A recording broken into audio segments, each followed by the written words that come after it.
Hi guys, welcome back to my channel doctor Phoenix. நான் doctor Anbu. So இப்போ எங்கே இருக்குன்னு பார்த்தீங்க அப்படின்னா ஆல் இண்டியா ட்ரிப்பில் சிக்கிம் முடிச்சுட்டு 12 ஜோதிலிங்க ஸ்தானத்தில் இது ரொம்ப முக்கியமானது. இதுதான் கங்கா ரிவர். நம்ம வந்து இப்போ காசியில் இருக்கிறோம். இதுக்கு இன்னொரு பேர் தான் பனாரஸ், இன்னொரு பேர் வாரணாசி. இதோட ஹிஸ்ட்ரியை டீட்டெயிலாக பார்ப்போம். வாங்க வீடியோக்குள்ள போகும்.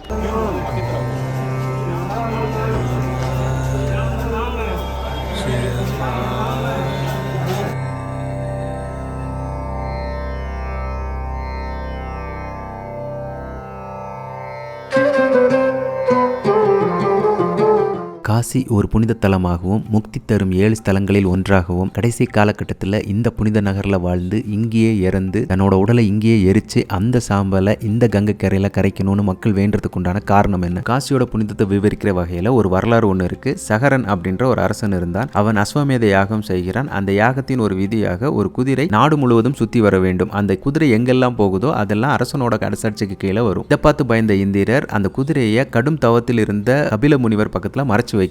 அரசன் சகரனின் மகன்கள் அந்த குதிரையை தேடி வரும்போது முனிவர் கபிலரின் தியானத்தை கலைக்கிறாங்க. அதனால் கடும் கோபமுற்ற முனிவர் அவங்க எல்லாத்தையுமே சாம்பலாக்கிறார். அவங்க வம்சாவளியில வந்த பகீரதன் தன்னோட முன்னோர்கள் விமோச்சனத்துக்காக கடும் தவம் செய்கிறார். பிரம்மதேவனை நோக்கி வணங்குறார். தேவர்களின் உலகில் பாய்ந்து செல்லும் கங்கை நதியின் நீரில் தன்னோட முன்னோர்களின் சாம்பலை தெளித்தால் மட்டுமே அவங்களுக்கு சாப விமோச்சனம் கிடைக்கும் என்பதனால் கங்கை தேவியிடம் போய் அவர் வேண்டுறாரு. சிவபெருமான் தன்னோட திருமுடியில் கங்கையின் வழியை செய்த பின் பூமியில் நதியாக ஓட செய்தார். இவ்வாறு ஓடிய கங்கை நதியில் பகீரதின் முன்னோர்கள் அஸ்தியை கரைக்கப்பட்டன.